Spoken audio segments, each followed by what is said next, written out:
Yes, it is true. The Black Ace Hockey Podcast is back in action. My name is Wayne Adams. I'm right here as always with your co-host, Nick Jenks Jenkins. What is up, brother? What's happening, man? It was fun this weekend, and we're going to talk about that. Good to see you as always. Hopefully, we can do that again soon for a Pens game, maybe. Yeah. Especially when we don't have to drive down there in the madness coming soon too. So that'll be fun. Yeah, man. The weekend was cool. If those of you who don't know or haven't listened to the previous podcast, we made a trek over to your Nittany Lions, Penn State University main campus this time. None of those trash branch campuses. What's that look for, Jenks? Trash branch campuses, Yeah, just taking trash. shots already. Guys We're too couldn't early even this. be You're a name taking man team, shots. you know? Yeah, Jesus Christ, bud. I'm just saying. But we made the trek over to the outdoor game, Jenks. Michigan State, PSU. I'll let you handle the on-ice activities and break that down for us so I don't because I feel like you're our resident Penn State guy here. Resident Penn State guy, big Penn State guy. Wearing the I'm sporting the hat from the team from 50 years ago, the original Penn State hockey logo. Custom made, by the way, by my cousin who's a Penn State fanatic. So appreciate that. But yeah, it was a really good game. You know, obviously as a Penn State fan, not the result you're hoping for. But the atmosphere was electric. They announced 74,000 fans at the game. Wasn't as cold as we might have thought, which was nice because I thought we were going to die out there. Yeah, there's no wind. The wind was very still, which was good, or else it could have been really bad. A real back and forth game. We saw both of the star players from each team score. Porter Martone got one. McKenna had two. Fink had one. Fink had one. So, got to see everybody's best game and went into overtime thriller. Like I said, unfortunately, Michigan State wins, but you can count on these being two teams that are going to play each other again in the playoffs in a couple of weeks here. So it was a fun experience all around. I'm glad we got to see a good game. I'm glad that Happy Valley showed out for this, and the attendance was pretty good. And hopefully we see more of these in the future. I thought it was really fun and certainly a good way to showcase the game of college hockey. Got a lot of publicity. Yeah, I think it's a good move on college hockey part just to get more fans involved, especially like alumni or just like fans in general of hockey. I think it's a cool event regardless. But yeah, let's talk about like some of the things outside of the game on the ice. The Uber situation, Jenks. I cannot believe that we spent an hour trying to get an Uber when we were 10 minutes away and could not get one. Like that to me is freaking crazy. You would even think like that's your moneymaker day. Like just drive around, you'd make millions of dollars. If I was not going to that game and I lived in State College, you better believe I would have been Ubering people because the prices that we were willing to pay were like $100 for a 10-minute Uber ride. And I was like, I don't care. I'll pay it. We got to get to this game. I know. So I kept hammering it. Nobody's showing up. It's like, is nobody out driving today? I didn't even see any on the Uber map when I checked a couple of times. So it's not like the weather was really bad. Like I get it if it was a blizzard, like nobody wants to be out driving, but the sun was shining. The roads were fine. Sure don't understand that. So we had to hoof it a little bit, drive in and walk up to the game, which not a big deal, not the end of the world. We missed the opening puck drop, but we saw most of the game. So yeah, and I won the bet of a century, bet of a lifetime. You know, you won the bet, and I owe you for that bet 100%. But I am Vegas should give me a call because I'm an elite line. That was we made a bet. Jenks was like, "You willing to put money on getting to the rink? What is it before if there's 5 minutes 30 seconds left in the first period, or is it six something?" No, I said 5:29 or 5:29. after. The clock will read 5:29 or after. Yeah. and we got in there at 6:21. So that, I mean, Yeah. that's a great line read. Obviously, you missed a little bit of the game, but we got an extra period of the game too, which I thought was pretty cool. And the seats were not that bad either. I think we sat up high enough to where we could see the game pretty much anywhere. So that was kind of fun too. And we had some space around us, so we weren't like crammed up against people. Um, but outside of that, I think overall the experience was cool. Second time being at Penn State for any one of their games, so that's fun, as always. But anything else from the game side, Jenks? I think we covered that all. No, I think we covered it all. Nothing to really add. Like I said, it was a fun experience. We had a good time down there, and I think this is good visibility for college hockey. Like I mentioned, I know Yeah, they did a lot of marketing for this. It featured some of the best prospects, both drafted and in next year's draft. So I think it really got a lot of good attention. And man, I don't know what it is, but college hockey this year just seems like it's such a better product than it has yeah, been in the past I after would all agree this with that. NIL stuff. So yeah, it was fun. Where would you like to see the next one? Because, I feel like my first go to would be BCBU, but they already Hmm. have the Bean Pot. So it's like Right. that's kind of an established thing already where if you put an outdoor game, you're like, dude, they're going to see each other in the Bean Pot anyways. So which uh which college team would you want to take on next? I think there's two ways to think about this. I think of college rivalries are obviously always a good matchup, Yeah. right? Like if you were to do like Michigan, Ohio State in the Big House in Michigan, like that would be a great environment. It would be a lot of attention. Okay. But I think the way they set this one up in Penn State this year is what I think they did is they looked at the rosters and said there's star power here. These two teams make sense. Sell tickets, So right? exactly. So do you wait a little bit, like wait till the off season and see where things start to go and where the prospects are going for next year and Yeah.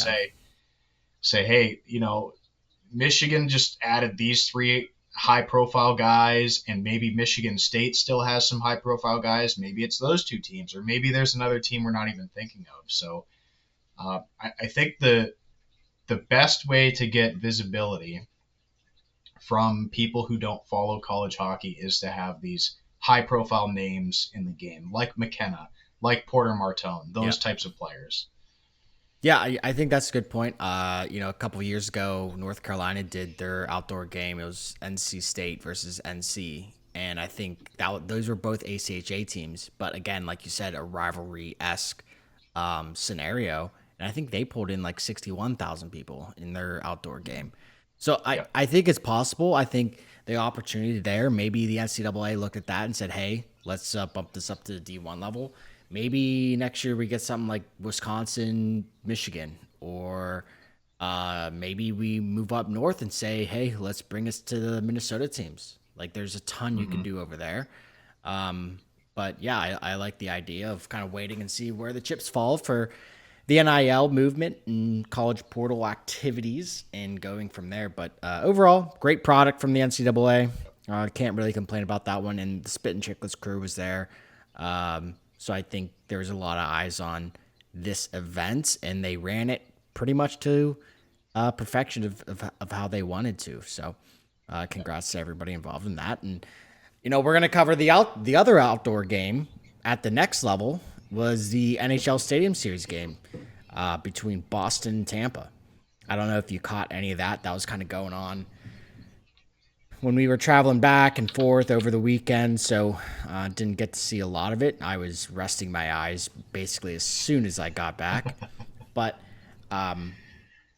one particular event happened during that game, Jenks. A little goalie fight action. Don't see a lot of those in the NHL these days, but Hmm. I'm almost willing to bet, Jenks, it was kind of orchestrated a little bit. Think it was staged just a little bit. Just a little bit. I think it may have been agreed upon. Be like, hey, if there's a tense moment, let's just go. Get everybody involved. I tell you what, though, if it wasn't orchestrated, it was at the right time for Tampa because if you remember the timing of that fight, Tampa was down. I think it was 5-1, Yeah. and they and Vasilevsky goes down there and says, "You know what? It's time. I'm shaking something up," and they ended up winning 6-5. Like that was the momentum shifter. 5 straight goals to come out with the win. Shootout winner Shootout winner from Pittsburgh's own Jake Daddy Gensel. We love Jake Gensel. Uh-huh. Happy to see that he's successful down there.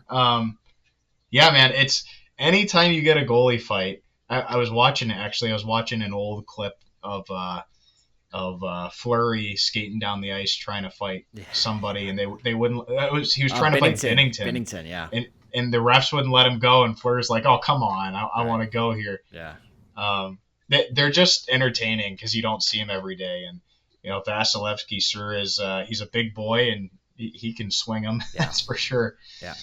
I know I wouldn't want to fight him because Russian energy comes out, and the other guy's dead. But yeah, it looked cool. Yeah. I think what are your thoughts on the Stadium Series like setup around the rink? Did you see like the whole map concept?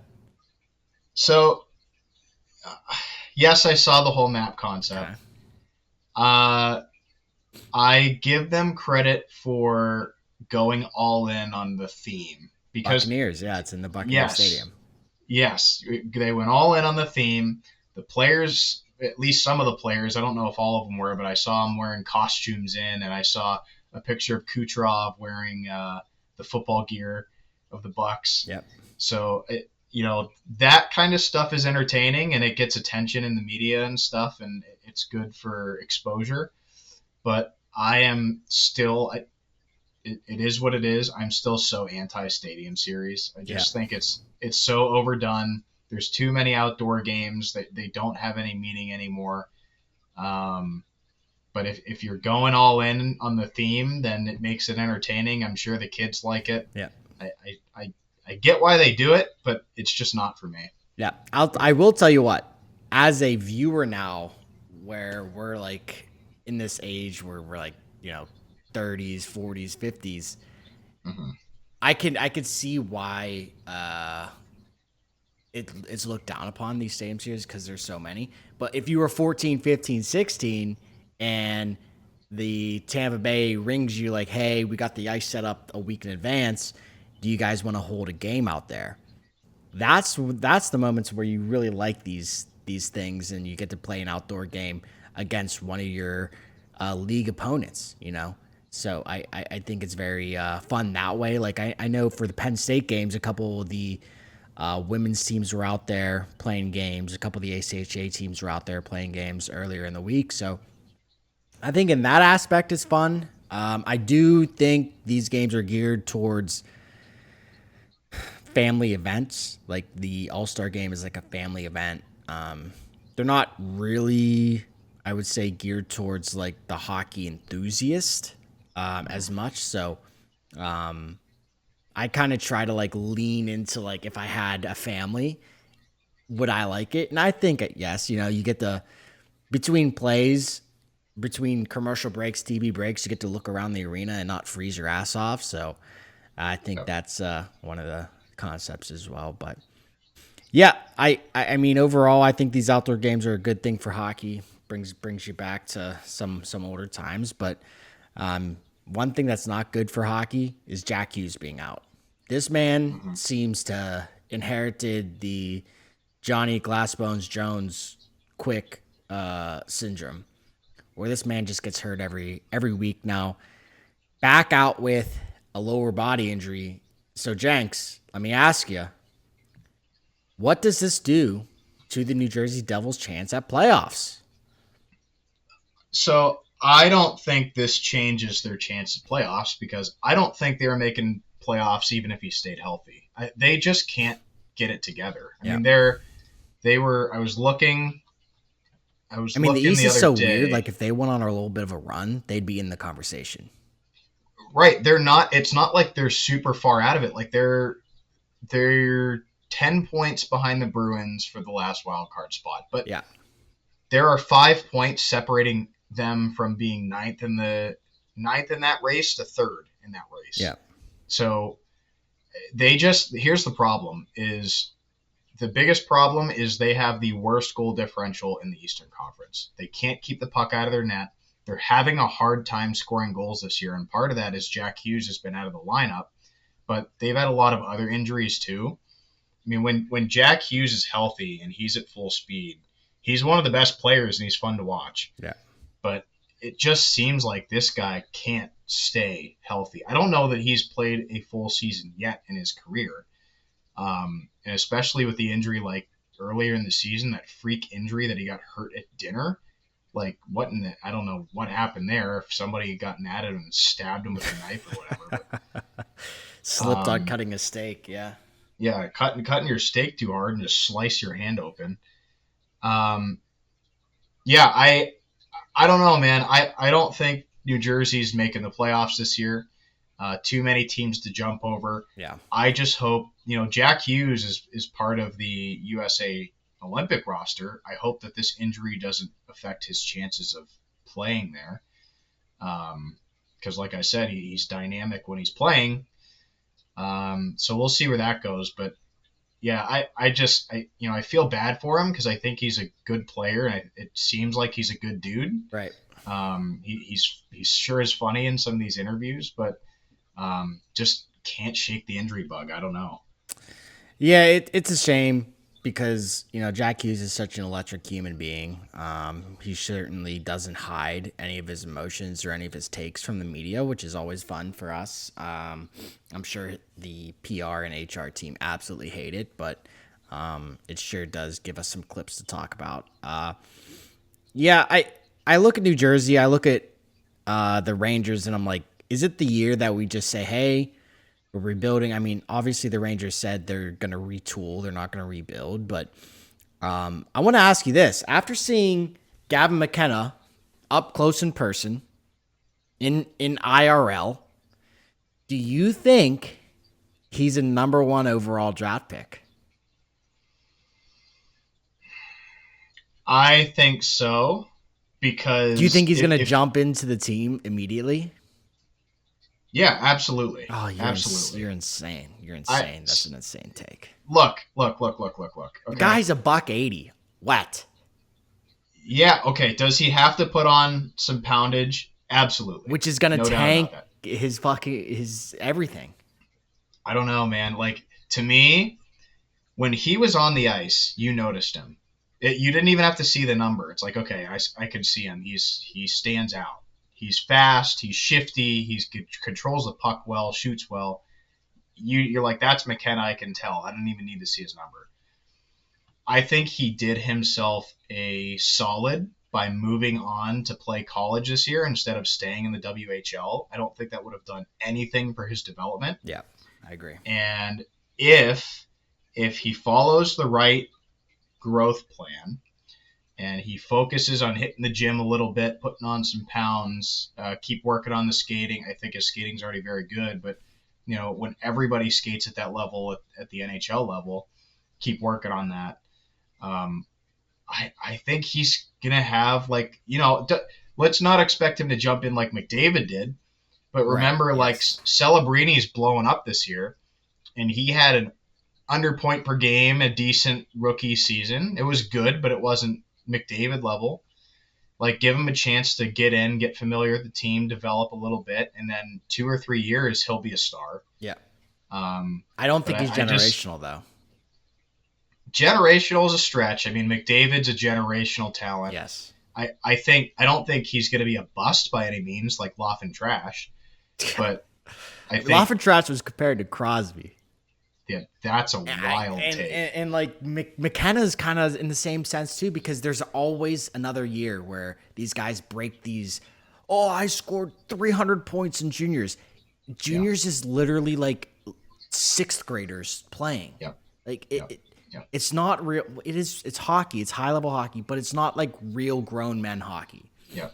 And it's hard to do what McDavid, Johnny Tays, Ole Mata, Patrick Kane, like all these guys that transition. Yeah. but they were so unreal that they could have went to college and dominated. And when I look at McKenna, when I see him IRL, I, I think he wants to be McDavid, but he just can't. Like he's trying to like jump between two people, but he gets like just bro, hey, stop, like get down, little brother. Like he's like that, like bad with it. So I think there's a few things he needs to sharpen up, like you said. He might be like a Mitch Marner-esque player in the future. I could see him like in that role where he's always electric. Like he's always bringing energy. Like after every goal, he's down there trying to get the students all hyped up. So I think that side I could see. But I would say if a team like the New Jersey Devils already has young gun talent, I would see McKenna sliding to number 2 or 3. Like I don't know if you pick another forward to pair with all the young studs you have. I just don't know. I don't see it. Yeah, but I don't even think New Jersey's going to be the first overall pick. I think it's Vancouver at this point. And Vancouver will take anybody they can get. I don't know. You bury another first round pick. Get Brock Besser out of there. I think that something that people are not taking into account is that he is 17 years old playing against guys that are 25 in some cases. Like there are some 25-year-olds playing college hockey, okay? Right, that's These are what grown I mean. men, grown, fully developed human beings. He is still a fetus, okay? He's got a long way to go. All right. Give him some runway. I mean, remember I just hate these kids coming in and just getting blown up immediately. Like Bedard. Bedard he probably was almost, put in an insane asylum for how bad he thought he was his first year. I was just about to say, remember all the criticism that Bedard got, and now he's breaking out this year? Like, McKenna could follow that same path of like maybe 2 years that people are like, was he the right guy? And then he finally breaks out, and they're like, oh yeah, we're glad we took him. Yeah, I don't know. We'll see. I guess we'll see. We'll see. I just like don't. I don't know. There's like players I'm just like, doesn't live up to like the NHL generational GM, talk. If you're an NHL GM and you were picking first overall in the next draft, who are you taking? Somebody foreign. I have no idea. I have no clue because I don't follow it that closely.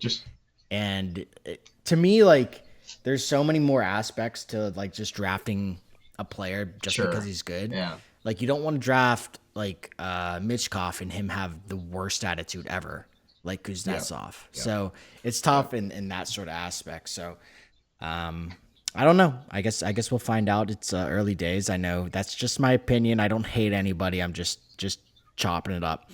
But fair. All right. Other news that that happened this week. Brian Rust suspended for 3 games. This man couldn't even knock over a sunflower if he tried, and yet we see Tom Wilson murder this guy's chin and gets no sussy. What are we doing here? What's the NHLPA have to say about these things, Jenks? Yeah, I don't understand that. Granted, I know both of these things didn't happen at the same time, so it's not like they were looking at both suspensions at the same time and been like, yeah, Brian Rust is a problem, so we're going to throw him a sussy, and then, we don't think Tom Wilson's a problem. Brian Rust has never been suspended before. Yeah. And Tom Wilson has been suspended a lot.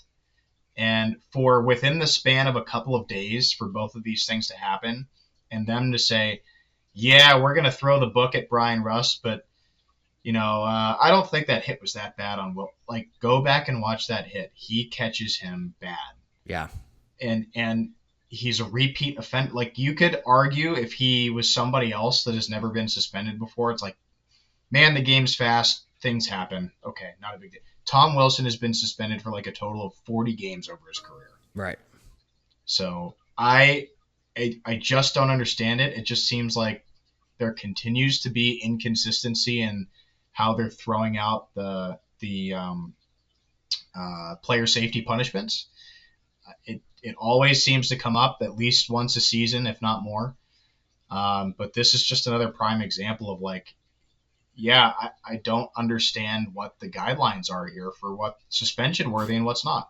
Yeah, I always think like, when you're handing out penalties or handing out suspensions, you have to look like how many suspensions have I given this guy? Oh, I've given him 10. So like I don't want to hand somebody a suspension. So like then I'm going to look at okay, how hard was this versus like his last suspension? Oh, his last Mhm. suspension he tried to gouge out somebody's eyes and we only gave him 3 games. All right, Right. maybe a hit like I don't care about this time, but Yeah. maybe in 2-3 months I will care about it. Yeah. So it's like that sort of thing when I think about suspensions. But Tom Wilson, I think he's doing such good things for the game, like just bringing that physicality back. Where like the NHL, I could see in 3, 4, 5 years almost having no physicality players left because all Mhm. these guys are aging out. I mean, Tom Wilson is literally on like in like the top 20 in points right now or something like that. Yeah. Like he's doing all the things right for the NHL. So I wouldn't say the NHL may have looked at that and said, hey, maybe we give him a break this time. Uh, and then Brian Rust, I just don't know how we get there. Maybe a $5,000 fine and then keep it moving. I don't Yeah. know how we get that 3 game suspension, but Yeah. That's a tough one. some of the games that I've been to for the Penguins, some of the penalties, like there's a guy that just wanted it to be the ref show. Just everything was a penalty, and even like when I look at it, I'm like in the NHL we're calling like a high hit, like brother, like what are we doing? Just like everything's high. Yep. Yep. So I think you just have to pick and choose your battles with some of these suspensions and penalties. So it's tough to see for Brian Rust, and let's talk about what Brian Rust means to the Pens. Like, does Yep. that affect the Penguins' ability to win games? I mean, 3, 4, 5 games, Jenks, in a row in a losing skid. I mean, we lost last night. Does that hurt our chances to keep our playoff spot? I mean, I think fortunately with where the Pens are at right now, like they can afford to weather the storm a little bit. I mean, the loss to Ottawa was a tough one because it just I don't know, it just seemed like they couldn't buy a goal. Yeah, They had a ton of chances. Um, so they're seemingly doing okay here. Um, they I think Russ is clearly a valuable part of the team, and when he's in the lineup, he contributes all the time. right. I think he's probably one of the more underrated players. Um, but I think we got really lucky with the Igor Chinnikov trade because that guy has Yeah, scored in almost every single game in the last 10 games or since we traded for him. So he's sort of filled in that gap where we've been able to shift the wingers around between Crosby and Malkin a little bit, so that helps. yeah, But yeah, anytime Brian Rust is in the lineup, it definitely doesn't help. That's for sure. right. I would agree with that, and especially like some of these games, like only one more game before Olympic break, so hopefully, everybody can get some time to rest as not going to the Olympics. And I would say the next game's easy, but Buffalo is actually on a heater as of late, so I don't want to look them over lightly anymore as I do in the past, very very often. And another team that has been lighting it up recently and is on I think a 5 game win streak, Dallas Stars put themselves back into the playoff conversation with the dog. This is dog days of playoffs right here. After the Olympic break, Jenks, every team has like a game every other day or back to back on the weekends.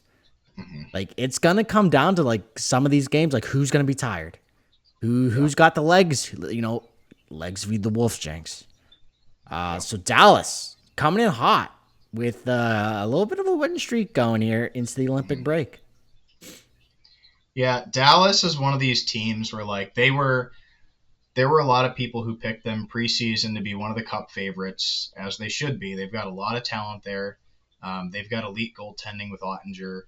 Casey DeSmith has been an excellent backup for them. Yeah. Um, for whatever reason, they just started off slow this year, they just had a hard time scoring goals to start the season. Um, that seems to have gotten a lot better lately. They have put up, some 5-6 goal games over this winning streak, and I think they're finally figuring that out. Um, pair that with one of the lowest goals against, like I said, best goaltending in the league right now. They have one of the lowest goals against, I think, besides the Avalanche. They might be number 2 or 3 as I scan this here. But I mean, that's the recipe to winning, right? If you've got a hot goaltender and you can find a way to score 3 or 4 goals every game, you can go on these runs, and especially if you carry that into the playoffs, that's how you win a cup. So I would not want to play Dallas right now or looking ahead to the playoffs at all.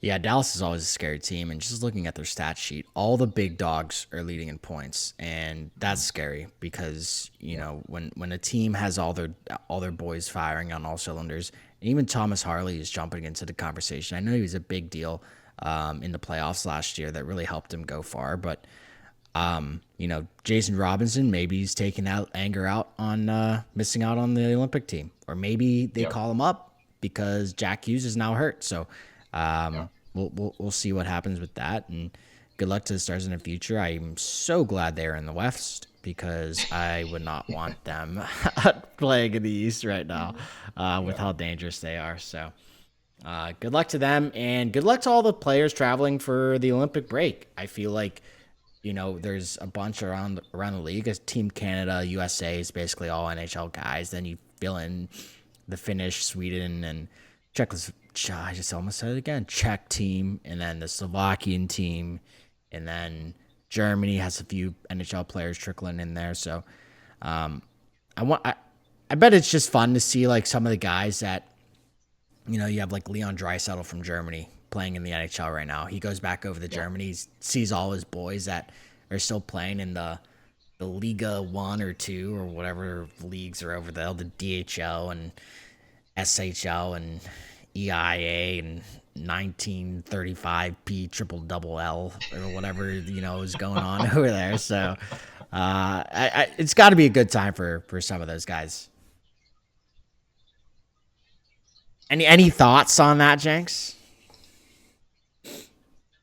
You cut out there briefly for the last 10 or 15 seconds there, so I think I caught the gist of it. Technical difficulties? Little technical difficulties. I should stop paying for Walmart internet. Spectrum, you're the worst. Spectrum's always the worst.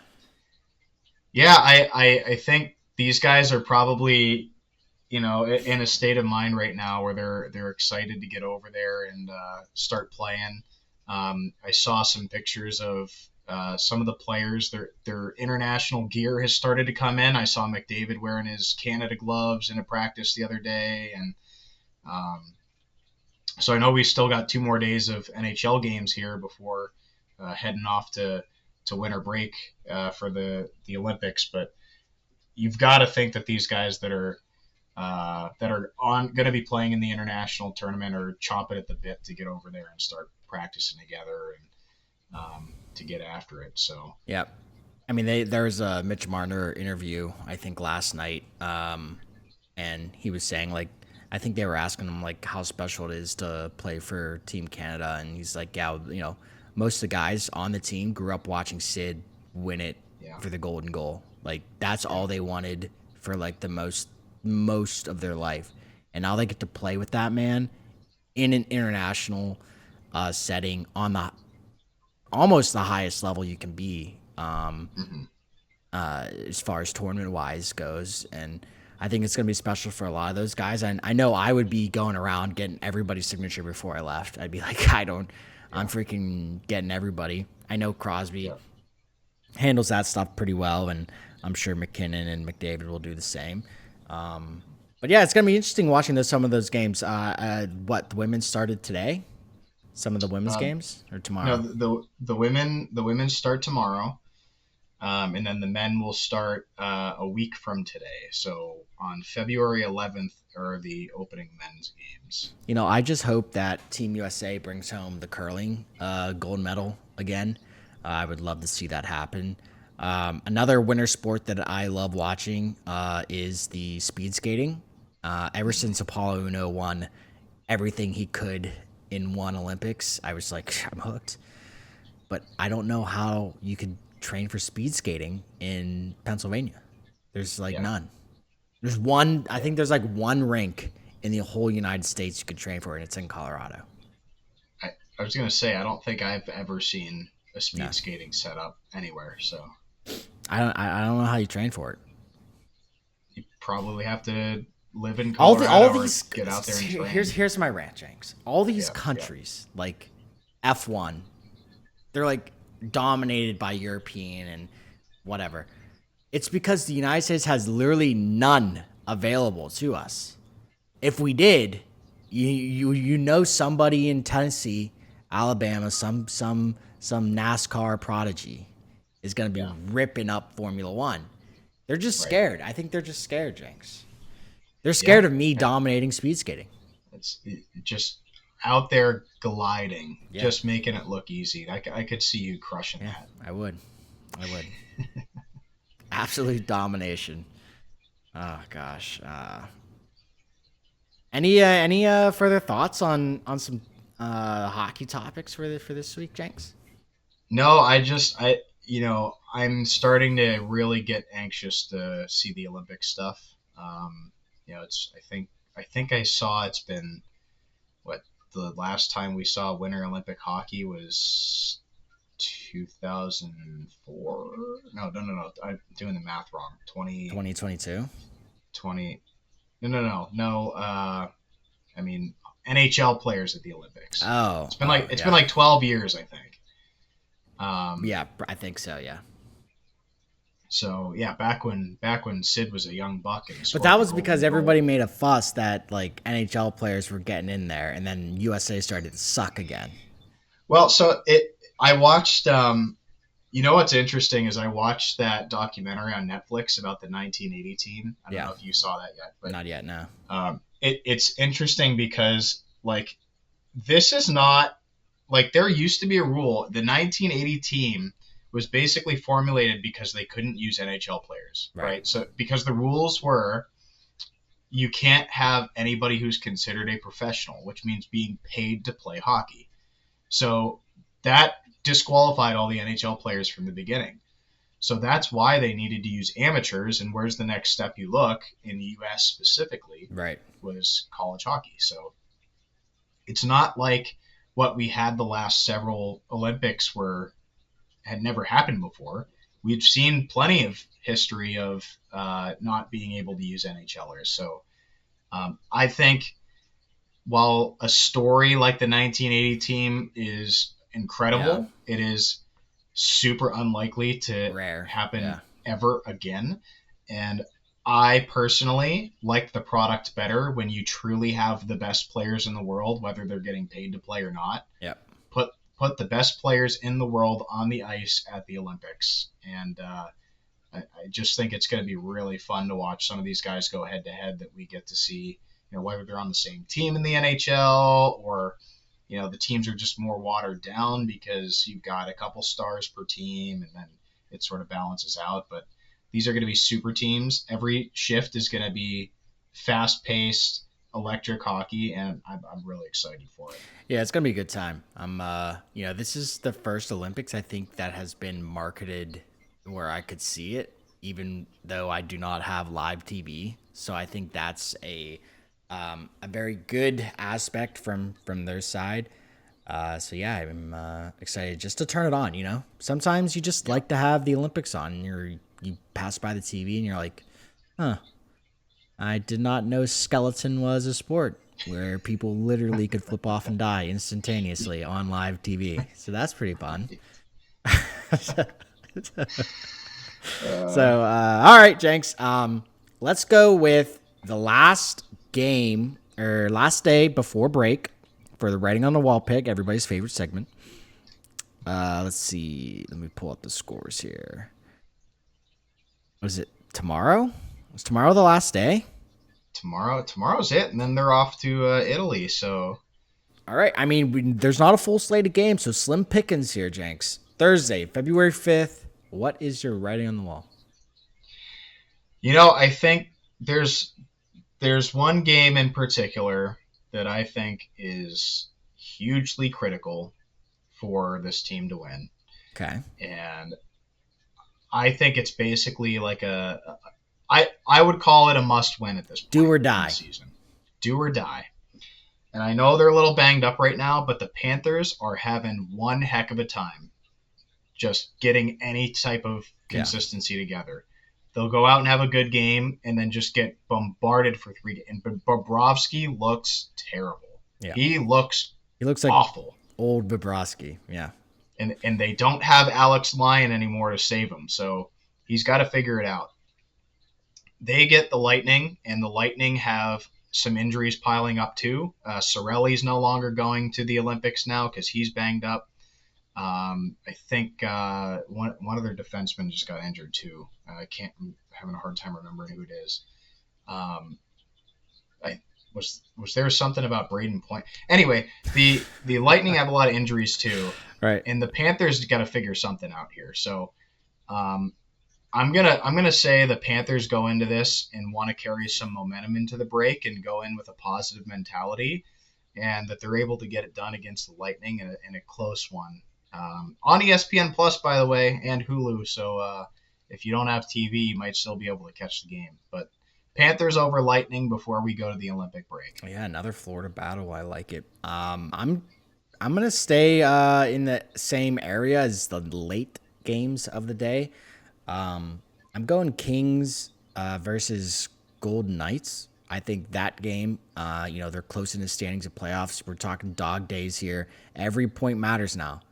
You don't want to go into game number 73 needing 3 points. What you want is that 10-point cushion where, your team doesn't go on a 2, 3, 4 game losing streak to end the regular season. Now you're all of a sudden out of the playoffs.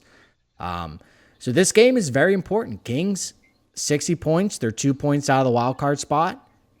Golden Knights, 64 points, second in the Pacific. Then you look, or first in the Pacific, and then you look right behind them. The Oilers are right on their tail. They match in number of points, but the way the standings works out, they're in second place. So I think the Pacific is very, very tight, also very, very bad. So I think this is where the LA Kings need to take advantage and use Andre Kempe, use the Kopitar last season, use all the freaking mustard you can get out Quentin Byfield as you can.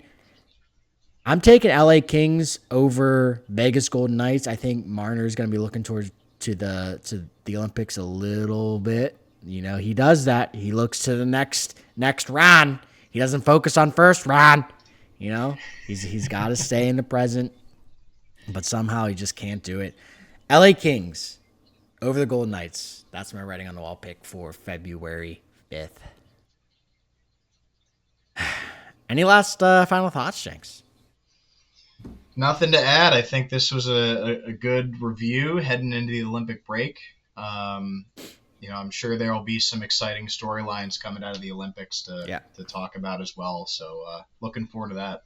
Yeah, I think, hockey's going to be on a break for basically 2 weeks. And, the preliminary stuff doesn't start till about mid next week anyways. So I think what we want to do, I was going to confirm with you and with the people is, we're going to skip next week, but come back the following week because hopefully the Olympics will be wrapping up and we'll give out predictions for things, or if they're all done with the medal round, we'll figure out that then. And NHL's hockey will be back and up and running by then. So I think that's a good spot to be for us. All right, guys. As always, make sure to follow us on Spotify, Instagram, and YouTube at Black Aces Hockey Podcast. And I'm your co-host, Blaine Abs, and I'm right here as always with your co-host, Nick Jenks Jenkins. And we're out of here later.